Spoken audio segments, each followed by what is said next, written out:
Maqaanka xusidda Ilaahay nebigu naxariis iyo nabadgelyo korkiisa ha ahaatee wuxuu yidhi, oo xadiis qudsi ah, Allah kor ahaaye wuxuu yidhi, addoonkayga hadba sida uu iga fisha baan ahay.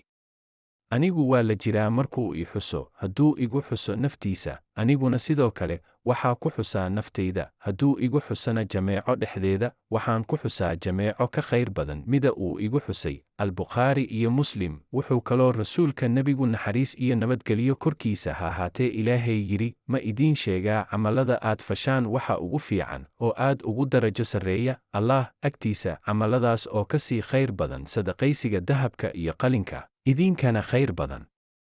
Cadowgiina oo aad is-heshaan oo qoorta ka garaacdaan, iyaguna idinka garaaca, macnaha waa haddii aad kula kulantaan jihaad.